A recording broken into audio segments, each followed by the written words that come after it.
everything else was such a buzz, you know, being right in the middle of the naughtiest city in the world at 17 years old. It was kind of exciting. And learning, you know, about, well, there's all the gangsters, and there's the transvestites, and there's the, you know, it was like that, there's the hookers. At that time, we were just kids let off the leash, really, come straight from Liverpool to Hamburg. And we were used to these little Liverpool girls, but by the time you got to Hamburg, if you got a girlfriend there, she was likely to be a stripper. She was the only kind of people who were around at the time we were around late at night there.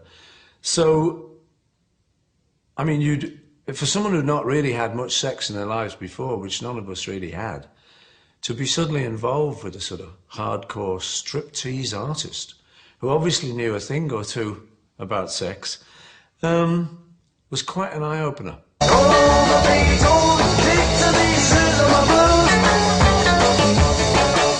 And that was also a point of our lives where we found Dexedrine uppers, you know, pills.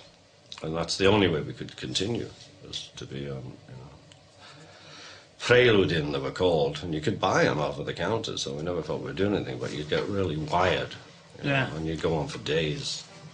So with beer and Preludin, that's how we survived. We used to just be up there frothing, you know, at the mouth, just foaming, just stomping away, doing this, so... Those were the days. The best things in life are free, but you can keep them for the birds and bees. Now give me more. What I want, that's what I want. That's what I want. That's what I want. That's what I want. That's what I want. In Hamburg, because we had to work 6 or 7 hours a night on stage with no rest, the waiters always had these pills called Preludin. And so the waiters, when they'd see the musicians falling over with tiredness or with drink, they'd give you the pill. You'd take the pill, you'd be talking, you'd sober up.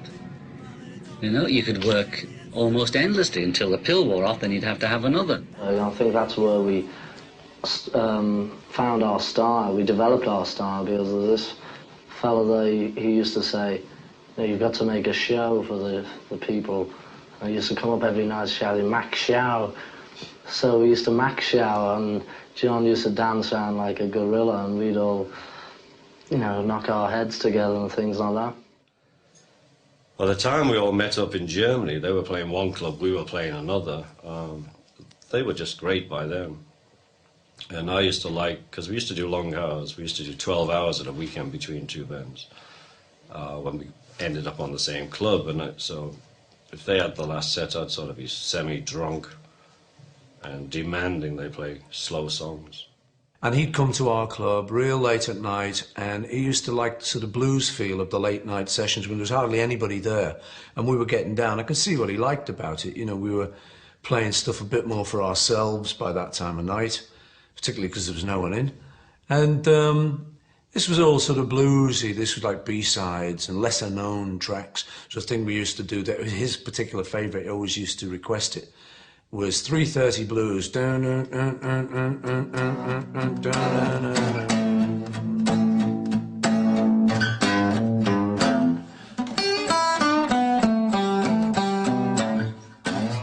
We made friends with a lot of people. There was... the ones who became our real friends were the ones who are known now as Klaus Bormann, Jürgen Vollmann, and Astrid, who took all the famous photographs of us at that period. They liked all the rock and roll stuff, the quiffed back hairdos, all that kind of thing, the leather outfits, the shades. They weren't really rockers or mods like we'd seen. There was something in the middle. They called themselves Exes, existentialists. They were art students, really.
Our best work was never recorded, you know.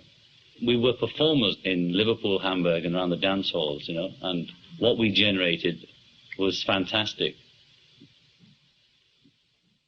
I was 17 and when we first went out there, and we went to the Indra Club and then got moved to the Kaiser Keller, and then that ended up with us getting the gig to go to the Top 10 Club, and right before that happened, I got busted for being underage.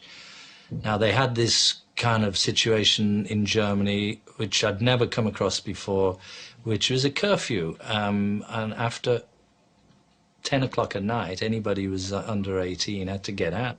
And I was only 17. I was sitting in the band, and I started getting worried. And eventually, somebody found out we didn't have any work permits or visas.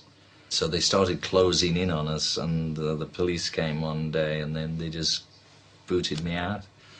And that was right at a critical time, because we'd decided we'd been offered a job to go to this other club, which is called the Top 10. That was the club we were ambitious to play at, because it was a slightly better club. It was on the main Reeperbahn, the other's a Freiheit, which is off the main drag. So as we were leaving, me and Pete Best were packing up, and we were the last to leave. And he found a condom in his luggage. And what we did, just for a laugh, was outside in the corridor, concrete. There was nothing could have caught fire at all. We pinned it up on the wall, and for a boyish prank, we set fire to it. So it left a little sort of little black sort of rubber stain on the wall, and that was like, you know, right, we're going, hey, on to better things. But of course, the fellow wasn't pleased we were going to the new club anyway, because this was competition. We were taking all our business, all his business, to this new club. So he immediately rang up the police, and we were just sort of walking down the Reeperbahn Street, come with me. And we were put in jail for about 3 hours, first time in our lives, you know. Bloody hell, German jail. The new club owners where we were going to came, I think, and gave them a bottle of scotch or something and got us out.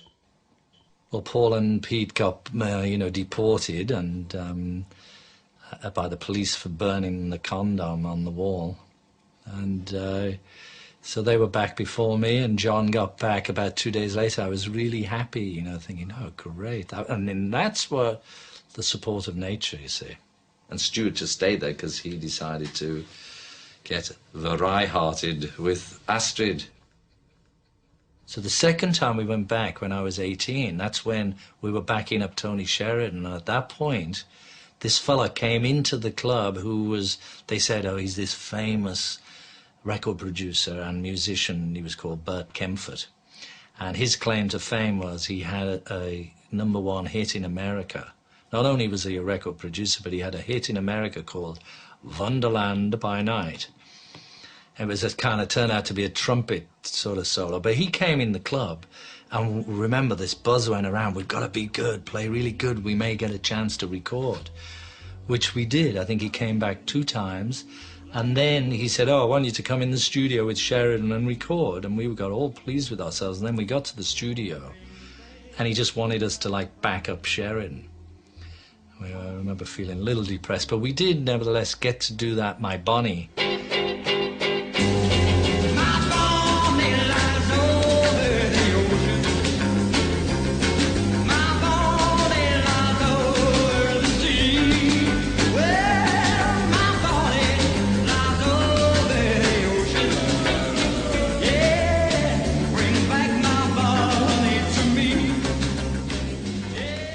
While we were out there, we started to see other groups and stuff and started to get a little bit dissatisfied with Pete. Not massively, but just a little bit of dissatisfaction started to creep in. I seem to remember him, starting to not turn up for gigs, and then we kept getting Ringo in. Ringo Starr, who had changed his name before all of us, and who had a beard and was grown up and was known to have a Zephyr Zodiac, which is a very big car in those days, I mean, nobody had this. It was knockoff, probably. It was, it fell off the back of a showroom. But, Ringo kept sitting in with the band, and every time Ringo sat in with the band, it just seemed like this was it. And this happened 3 or 4 times, and then that was the end, you know. We were just pals, and we'd have a drink after it, and then be the finish. I'd be back with Rory.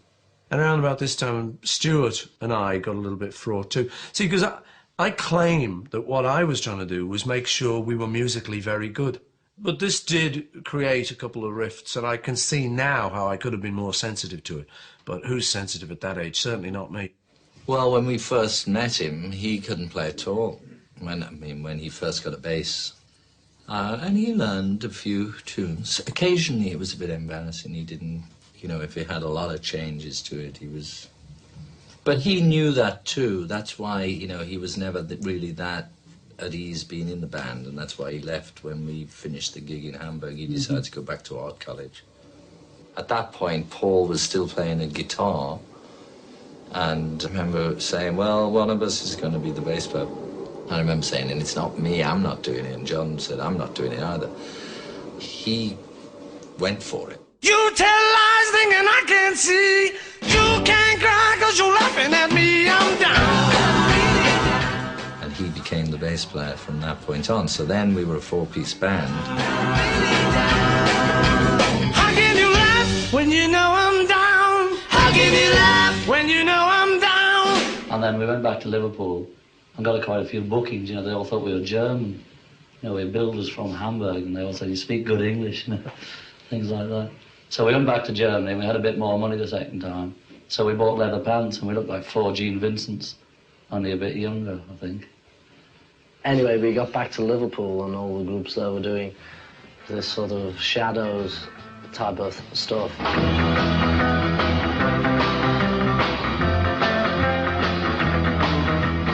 That's why, you know, we became popular, because they couldn't believe it. There was all these dum-de-dum-de-dum-de-dum-de-dum-de-dum-de-dum, and then suddenly we come on, wild men in leather suits. I think it was Pete Best said to them that, you know, I would drive them to the gigs and stuff, and I think I got £1 a night, or £1 a gig, you know, 5 bob off each of them. You know, they needed transport to get them to the Cavern and whatever, because they were using cabs at the time. We played the Cavern before we ever went to Hamburg, I believe, when, in the days when it was a jazz and folk club. I seem to remember playing there and them handing us these notes saying, stop playing this music. This is a jazz club. So we were saying, well, now we'd like to do this tune by Lead Belly, and it's called Long Tall Sally, you know, we do. And finally they kicked us off. I'm gonna tell